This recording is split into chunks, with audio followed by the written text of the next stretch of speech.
With question 1, you're asked to simplify each expression, and this is going to involve all of your exponent rules. Now, I would go ahead and simplify on the inside of the parentheses first, and then apply your exponent. So with 8 and 12, we can cancel a 4 out of both of those. And so over here, I'm going to have 2, and then I'm going to have a 3 in the denominator. Now, when you simplify your exponents with variables, it is always your top exponent minus your bottom one. And you have to be careful with the order, because if you change that up, then you are going to miss your sign. And notice this one ends up being a to the positive 1, so that means a is in the numerator. And we're going to do the same for b. We're going to say b to the 4 minus a negative 2, top exponent minus bottom. And that's going to end up being b raised to the 4 plus 2. So we're going to have b to the 6 in the numerator. And that is all squared. Now if we square each part in the numerator, we're going to have 4a, and then again exponent raised to an exponent, you multiply. So that's going to be b to the 12th. And then in the denominator, 3 squared is 9. Number 2. This one you're going to have to work inside, or work with the exponent first. So I'm going to move this exponent into each part, and we can do that as long as we're multiplying. Now, 1/4 raised to the negative 2, that negative exponent means reciprocal. And so this is really going to become 4 squared, or 16.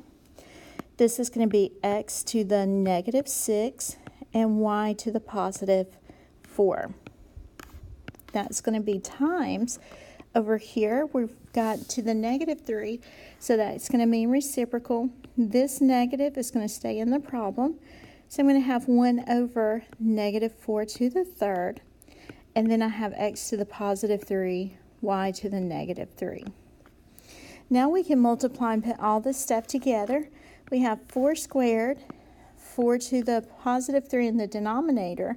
So if we look at this, we're really going to have those two 4s cancel out with 2 of the 3 down here. And so I'm going to have a negative 4 left in the denominator. So I'm going to have a negative 4.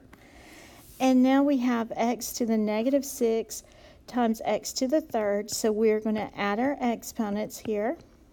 So that's going to give me x to the negative 3, which means x needs to be in the denominator and becomes positive 3. For y, we have to the 4th plus a negative 3. So that's y to the positive 1, which means y goes in the numerator. Okay, moving on to our next.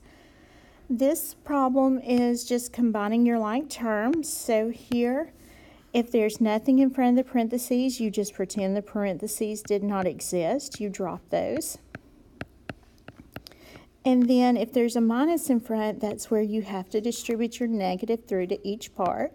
So we're going to have positive 2k minus 6k squared minus 11. Now you're going to combine your like terms. So positive 5k squared and negative 6k squared. So it's going to be negative k squared. We have negative 7k and positive 2k, so that's going to be negative 5k. And then positive 9 and negative 11 is going to give us negative 2. And that's going to be as far as you need to work on that one. Number 4, more of the same. Here you need to do your distributive property though.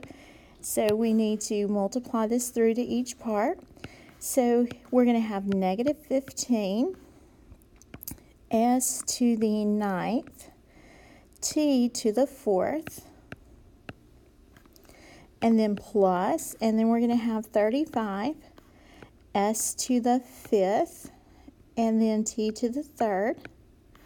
And then over on this other side, plus, we're going to multiply those two together, s to the 9th, t to the 4th. And if you look for your like terms, you have them there. So negative 15 and a positive 8, that's going to give you negative 7, s to the 9th, and t to the 4th, and then there was nothing to combine with 35, so we're going to bring down 35, s to the 5th, t to the 3rd. right? And it looks like there might be a mistake on the answer key that came with the curriculum. That should be a 35, not a 3. So be careful with that one. I'm going to circle it so we can talk about that. All right, so number 5, we're going to do our FOIL. So FOIL, remember F-O-I-L, that's going to be first, outer, inner, and last. So we're going to multiply our first term, so that's positive 25g squared.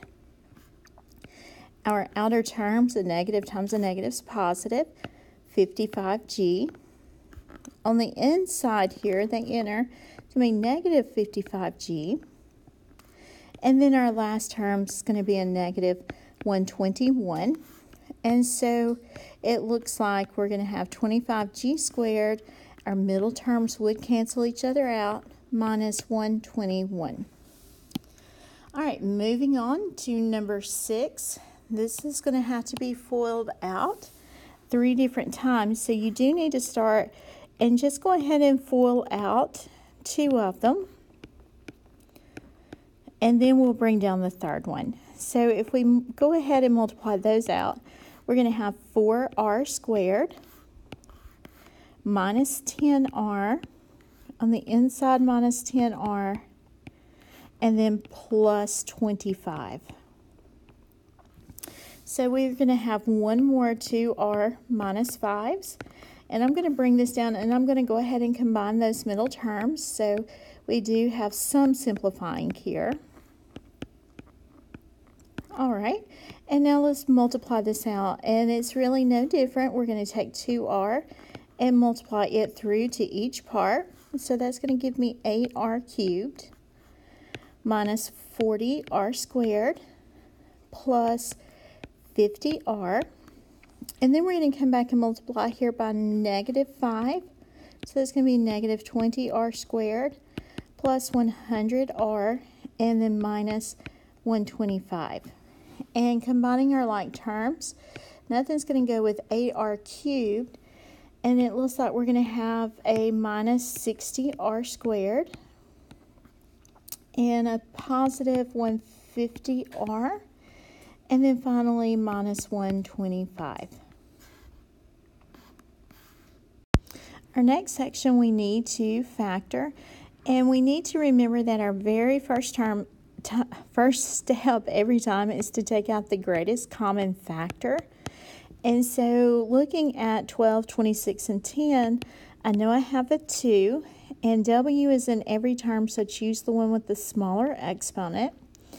And so we need to factor out that 2W, and notice what is left. We're going to divide, so we're going to have 6W squared, and do remember when you divide with like basis, subtract exponents, plus 13W minus 5. Now this is where you can either factor by trial and error or slide and divide. I don't care which one you choose. I'm going to slide and divide just because that's what the majority does. So I have W squared plus 13W minus 30. And again, when we do this, we have 2 parentheses, W and W. Now what can I multiply that gives me 30? And then subtract and get a positive 13. And everybody wants to say 10 and 3, but you would have to add those to get 13. What you need to use is 15 and 2. And if I combine positive 15 and negative 2, I would get a positive 13. Now we're not finished. We multiplied by our 6, so we have to come back and do the division part. So we have 2W times W plus 15, and that's going to have to be over 6, times W minus 2 back over 6. And when we reduce this, if we still have a denominator, that moves up to the top. So we're dividing out a 3 out of both numbers. So that's going to be 5 over 2, and that 2 moves back up to the top. So we have 2W plus 5. This is going to be 1/3, and that 3 is going to move back up to be the coefficient of W. Now that's going to be all of the factoring we do.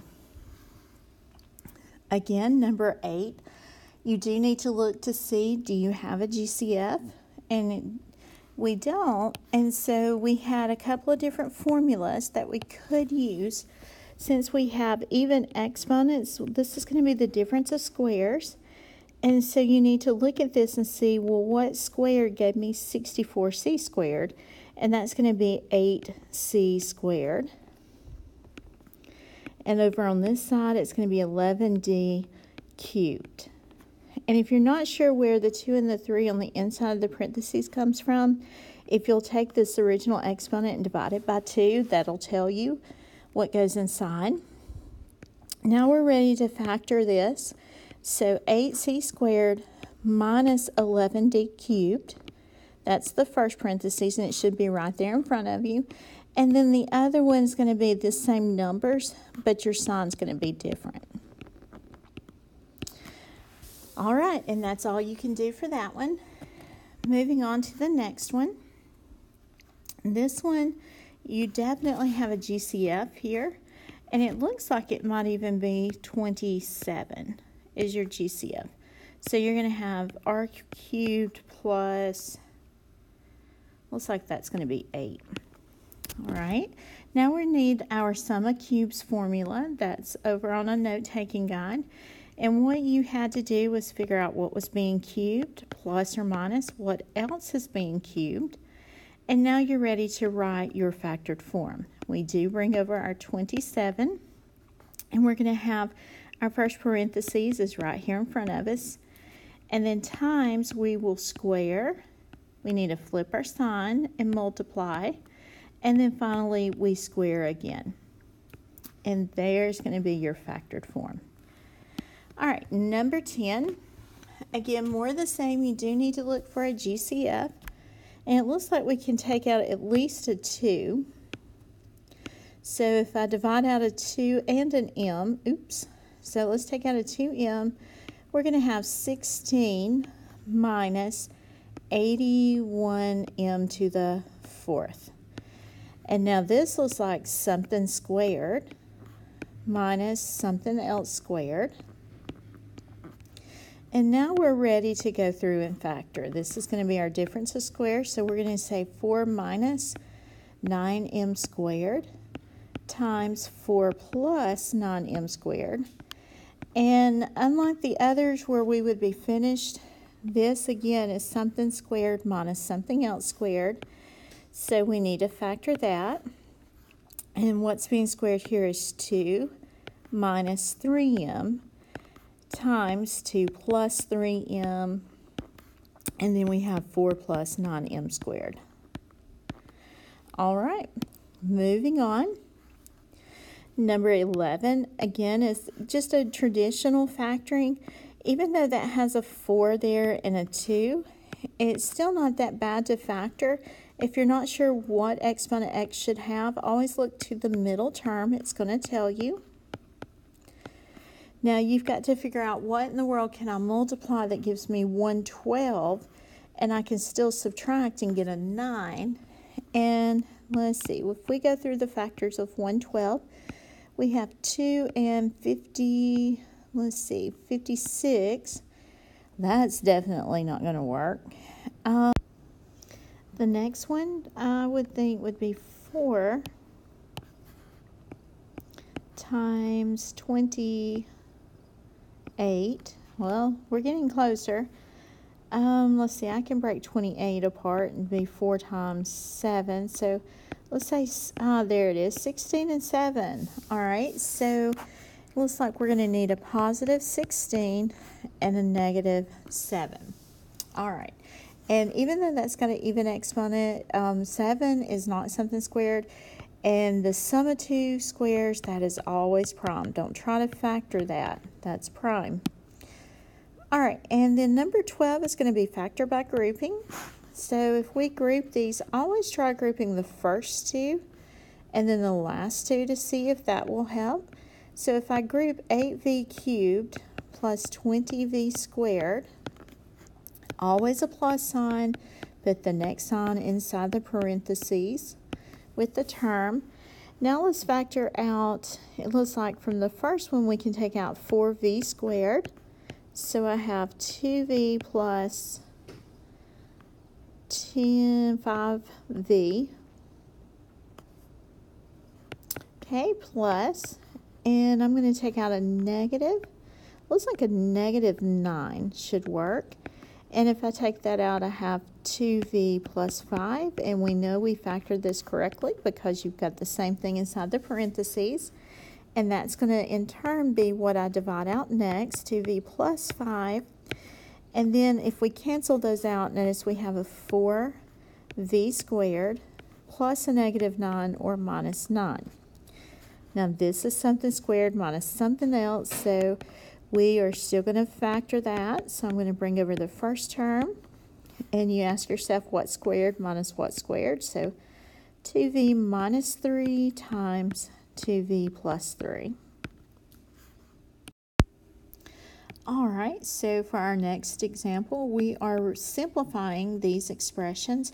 So we need to do a lot of factoring with this. In the numerator, it looks like our GCF would be 10m squared. And so I would have an m plus 2 left. In the denominator, it looks like we have a 15m. And what would be left would be m squared plus m minus 2. And it looks like we can continue factoring. So I'm going to bring down the 10m squared times m plus 2.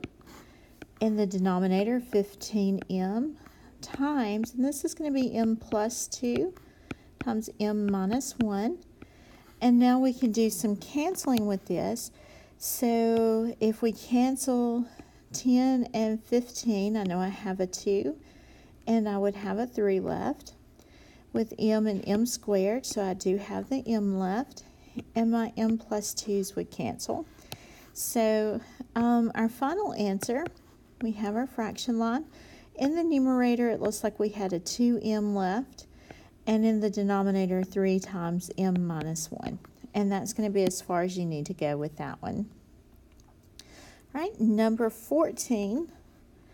Again, before you start trying to cancel everything, you must factor first. And so in the numerator, we have a GCF of 8a squared. So we have an a plus 3 left. In the denominator, it looks like we have an 18 common, so we're going to have an a plus 3 left. Over on this other side, I don't see a GCF, so with this one, this would almost be better to trial and error instead of multiplying 5 to 24. So if we try to factor this with trial and error, we're going to have 5a and a. And now let's list out our factors of 24. Of course, 1 and 24. That's not going to add to give me 43. Let's see, we would have 2 and 12. 5 times 12, that's going to give me 60. That's way too much. 3 times 8, well, 3 and 8, that might work because 5 times 8 is 40 plus your 3. So that's going to work. So that one was a little bit quicker with trial and error. And our denominator, it looks like we can factor out a 2a. So I'm going to have 5a plus 3 left. Now we can go through and do some canceling. And it looks like our a plus 3's automatically. 5a plus 3 should cancel. An a with the a squared, so I have a left. 18, and we can get rid of the 2. That's going to leave a 4, but then that'll also cancel. So I've got a 2 there. So it looks like we probably have canceled all that we can. So our final answer for this one, if we multiply across, we've got a 2 and an a plus 8. And in the denominator, it looks like we have a 9. All right, so for 15, it looks like in the numerator we might have to do some trial and error or factor by slide and divide.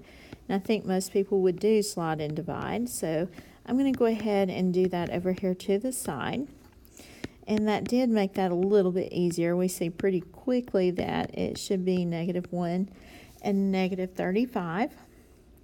And then we are going to come back and divide by 7 because that's what we multiplied over.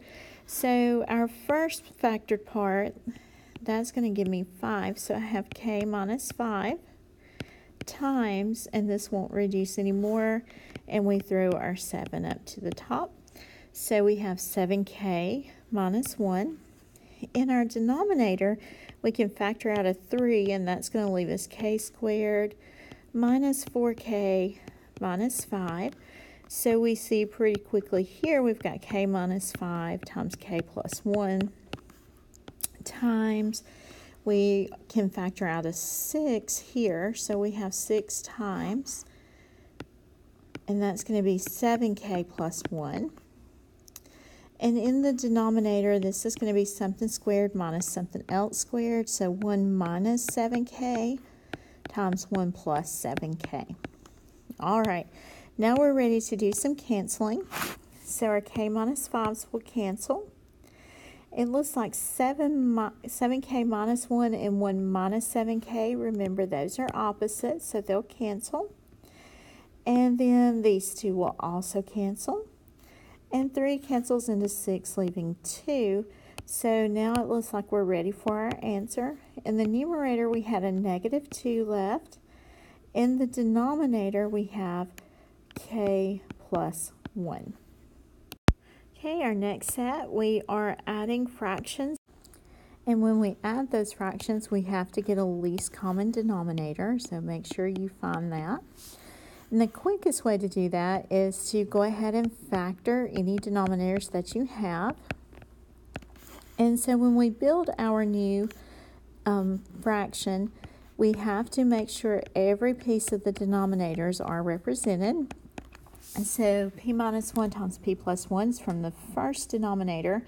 The second denominator is already represented, so we have our least common denominator. And then we have to go back and compare fractions. Is this denominator any different than the one we started with? And since this one is not, then we can just bring down that numerator. Minus, and I'm going to do parentheses so I don't mess up my signs, and we're going to compare once again. Now this time we do have something different, and we have an extra p minus 1, so I need to say 1 times p minus 1, which is just going to be p minus 1. Now I'm ready to go ahead and put together what I can in the numerator. So I have 3p plus 1 minus p plus 1, and that is all over p minus 1 times p plus 1. If we collect our like terms here, we're going to have 2p plus 2 over p minus 1 times p plus 1. And it looks like this thing will keep factoring because we do have a GCF in the numerator. We have out a 2. So that's going to leave me p plus 1 over p minus 1 times p plus 1. And notice those p plus 1s should cancel. So my final answer is going to be 2 over p minus 1. All right, moving on to the next. All right, again, carrying on with the getting the least common denominator. Here and here, there's not much in common, so again, we're just going to list out our denominators. That's the best we can do when they have nothing in common. And then you go back and compare, and notice from here to over here, we have an extra x plus 6. So I'm going to take the numerator I had, and I need to multiply it by x plus 6 minus 3 times, and again compare our denominators, and there's a 2x minus 3. Now let's continue on.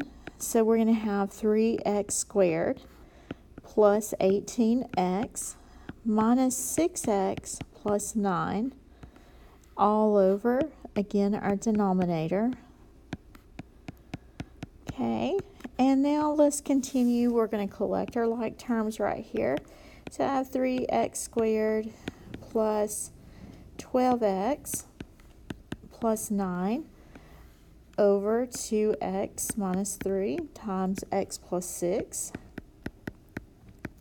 And it looks like in the numerator we can factor out a 3, but when we do, I don't think it's going to get us anywhere as far as canceling, but let's go ahead and factor it out anyway just to be safe. So if I factor out a 3, I have x squared plus 4x plus 3, and that's going to be over 2x minus 3 times x plus 6. And it looks like that'll also factor. And so we have 3 times, that's going to be x plus 1 times x plus 3, and all of that. So we did go through the factoring, nothing canceled, and that's okay. That can happen with these problems. All right, so looking at the next one, this was one that a lot of kids messed up on the first time we did it. Let's go ahead and just find a common denominator for the numerators. So let's work on this, and we're going to ignore the denominator. So the least common denominator of 2 and 18 should be 18. I'll multiply 2 by 9 to get 18, so 9 times 1 is 9. Minus, well, I multiplied 18 by 1 to get 18, so that's going to keep my r squared. Now in the denominator, to get a least common denominator here, 3 and r have nothing in common, so I'm going to multiply them together. And so in the numerator, notice I had to multiply r to 3 to get 3r. So I need to multiply that in the numerator. Same is true for the 3. Now I'm going to take this apart, this complex fraction. And so if we do take that apart, we have 9 minus r squared over 18. That's the top. That long division bar means divide, and then r minus 3 over 3r. All right, so we do need to factor this. This looks like the difference of 2 squares, so let's go ahead. Now be careful with the order. Since 9's written first, your 3's have got to come first. Now they're not going to matter when you add, but if you're subtracting, it makes a big difference. So be careful with your order. Times, and we're going to put 3r on top, r minus 3 on bottom. Remember, that's how we divide fractions. And now we can go through and start canceling, and these will cancel with a negative 1 left over. 3 cancels into 18, leaving 6. And I think that's about as far as we can go with this. So putting all this together, we have a negative times 3 plus r all over, it looks like that's going to be 6. All right, for this one, we are evaluating, and here's our function that we're given.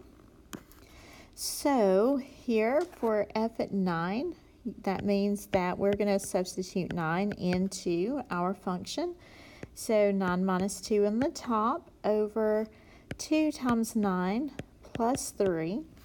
And so in top, I'm going to have 7. The bottom, I'm going to have 18 plus 3, so 21, and that's going to reduce to 1/3.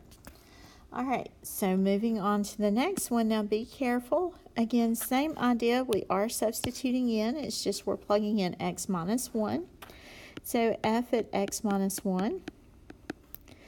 In place of x, I'm going to say x minus 1, and then I have minus 2.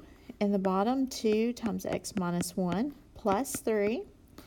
So in the top, I have x minus 1 minus 2, so that's minus 3. In the bottom, I've got 2x minus 2 plus 3. So that's going to give me 2x plus 1. All right, moving on. Again, still some more evaluations. And be careful with these when you're subbing in, especially with that squared sitting out there. So this is going to be 3 times 2x minus 1 minus 2x minus 1, all squared. So from the first part, you're going to have 6x minus 3 minus, and I'm going to do a big bracket here because we have to FOIL out that 2x minus 1 has to be multiplied to itself. So we've got to use our FOIL. So that's going to be 4x squared minus 2x minus 2x plus 1. So again, we have 6x minus 3 minus, we have 4x squared minus 4x plus 1. And we should be able to now distribute that negative. So I have 6x minus 3 minus 4x squared plus 4x minus 1. And now let's put together our terms. So it looks like we're going to have 10x minus 4 minus 4x squared. And that should be it. And of course, if you wanted to rearrange it and put it in the right order, you could, but it doesn't matter. All right, so finally, we're going to sub in negative 3x. So we've got to watch our signs. So we have 3 times negative 3x minus negative 3x all squared. And so here we're going to have negative 9x. Now watch this in your calculator. If you don't put it in parentheses, you'll miss your sign. That's really going to be a positive 9x squared. And that's all you have to do for that one. All right, number 15, we're going to talk about parent functions. So the first thing that we have is a quadratic parent function. So that's our x squared.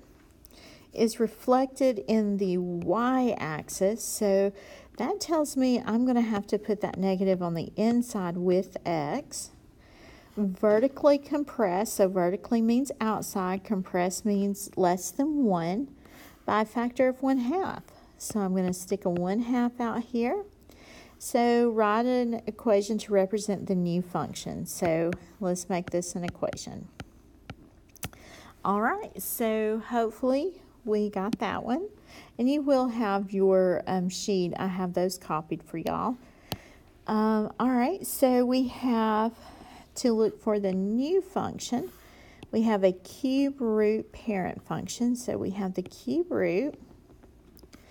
And it is horizontally stretched by a factor of 1/4. So horizontally means on the inside. 1/4 was really the reciprocal, so I need to put a 4x there. Then translated 5 units to the right. So 5 units to the right, we need to make sure that stays on the outside. 5 units right, that means minus 5. And then up 3 units, so plus 3 out here. So that looks like that might be our new function. All right, and let's see. Moving on to our next. Now these are, this is still what is the new function. All right, so the absolute value parent function. So that means that have absolute value of x, has transformations applied such that it creates an absolute maximum at negative 2, 7. So let's see, at negative 2, 7. So we're going to go back 2 and up 7. Okay, so that's going to be the new maximum. So back to up 7. So that's the highest point. If it's absolute maximum, that's the highest value over the entire domain. So we know this is flipped upside down. So to make all of those transformations happen, remember this starts at 0, 0. Now we're flipped upside down, so we know it. We need a negative out there to flip it over. And if we went to the left 2, I know that's positive 2, and then plus 7 on the outside. All right. Now let's look at 18. And 18, they want us to know, well, what was the original function? And 18, it looks like the values did not translate over. So this should have been the greatest integer function. Okay, so a certain function is vertically stretched by a factor of 2. So it was stretched by a factor of 2, so that means this number sitting on the outside, if it was stretched by 2 and I ended up with a 6, then the original was a 3. Horizontally compressed by 1/4. So that really means there was a 4 on the inside. I ended up with an 8, so that inside was probably a 2x. if I ended up with 8, and translated down 6. Well, if I moved down 6 and I only ended up at -2, I bet there was a +4 sitting on the outside then. And there's your original function. All right, so let's keep going. All right, so here we need to describe all of the different functions and the parent function in all the different transformations. So it looks like the parent function is going to be x cubed, and then our transformations, well, let's see. We know we've gone up 7. Those are always good to grab that are out there. We are on the inside, so we know that is a horizontal. And let's see, horizontal, and it's the opposite of what we would think, so it's a horizontal stretch by, and again it's going to be the reciprocal since it's on the inside, so we have a horizontal stretch by 2, and on the outside, so outside is going to be vertical, so we have a vertical, and this is going to be a stretch by 3. And it also looks like we have a negative on the outside. So we are going to flip across or reflect. Since it's on the outside, reflect across the x-axis. All right, moving right along. So again, we need to talk about the parent function in all the different transformations. So the original parent function here looks like it's going to be the square root of x. Now let's discuss all the different transformations. So I would go ahead and take care of these two, knock those out of the way. So we have up 2 and we have right 5. And we have a negative on the inside, so we reflected about the y-axis, right? And then on the outside, we have 2/3, so that means we have a vertical compression. And that vertical compression is by 2/3. Okay, on 24, the domain and range.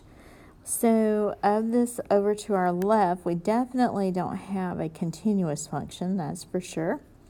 So for our domain, it looks like we're going to start from negative infinity up to 1, 2, 3, up to -3, union. Over on the other side of -3, we travel all the way over to 2, it looks like. And then where else do we go? Oh, wait, no, 2, that, oops, hang on. I see a mistake I made.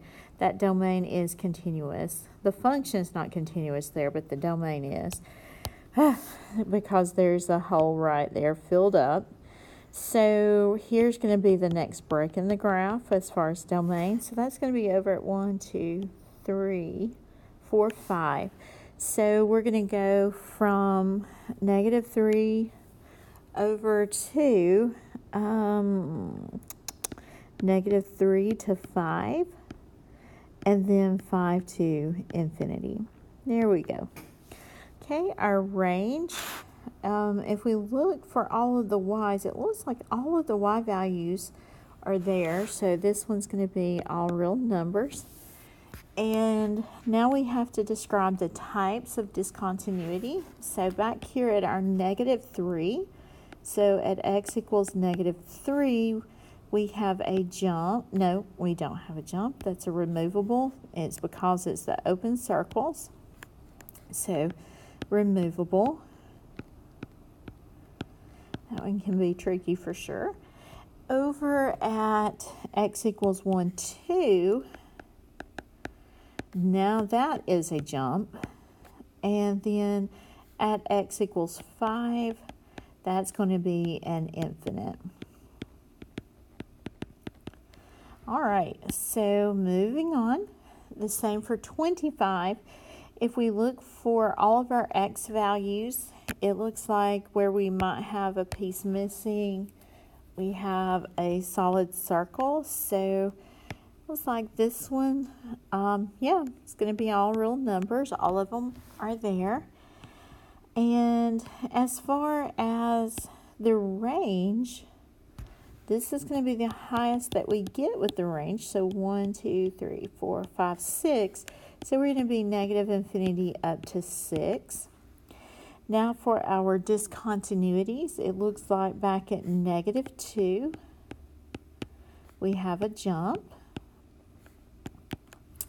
And it looks like we also have a jump at 1. So x equals 1 is also a jump. All right, so moving on, we also talked about rate of change, and rate of change was our slope formula, and we did change it up a bit, but it's still the same idea. You have f at b minus f at a over b minus a. It's all the same. So here we need to find, well, what is f at negative 3, and find what is f at 2, and that's going to give us all the information we need. So f at negative 3, that's going to be 2 times 9 plus 9 plus 1. So that's going to be 18 and 9 plus 1. So looks like we're going to end up with 28. If we plug in a 2, we're going to have 2 times 4 minus 6 plus 1. So we have 8, 2, 3. And now we're ready to sub in and find our average rate of change. So f at b, so that we're going to start here. So we have f at 2 minus f at negative 3 all over 2 minus negative 3. Well, f at 2 we found to be 3. F at 3 we found to be 28. All over 2 minus a negative 3 is 5. So we have negative 25 over 5. So our average rate of change here is negative 5. All right, so looking at 28, same process again. We need to go through and find f at 10, negative 10, sorry. And if we plug in negative 10, we're going to have negative 20 minus 1 over negative 10 plus 3. So we have negative 21 over negative 7, so we get 3. And so let's go ahead and find f at negative 5. So that's going to be negative 10 minus 1 over negative 5 plus 3.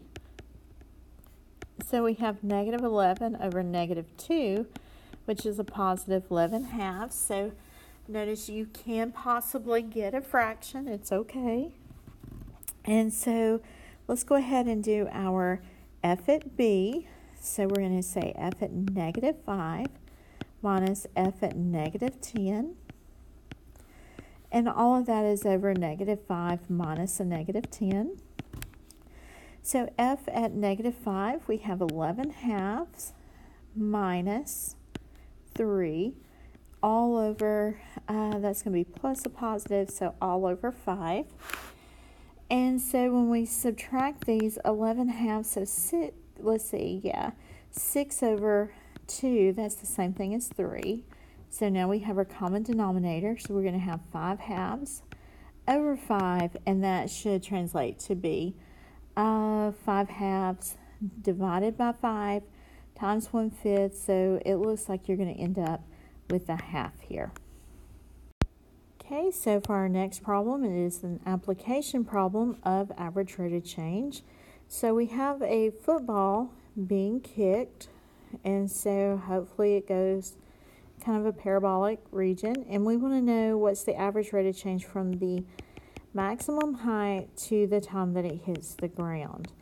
So here the maximum height, if you graph this in your calculator, and here this variable should be t, but when you put it in your graphing calculator, make sure you make all those x's. So its maximum height is going to be 2.5 comma 100. And then over here, when it hits the ground, it's going to be at 5 comma 0. And you can find all of that in your graphing calculator. And now we're ready to do either our slope or average rate of change. It's all the same.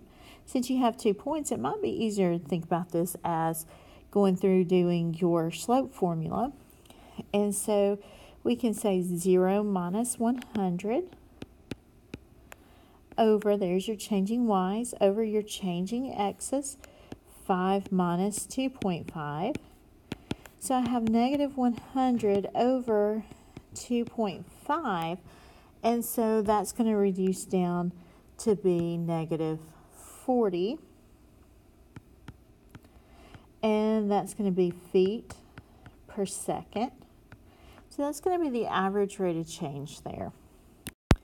All right, so on these, this is where we talked about even and odd and talked about being symmetric about the y-axis or the origin or the x-axis.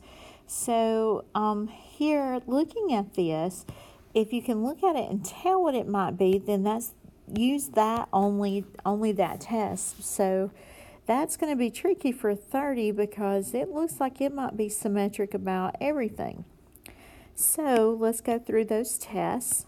If you want to know if you're symmetric about the x-axis, then you replace y with negative y.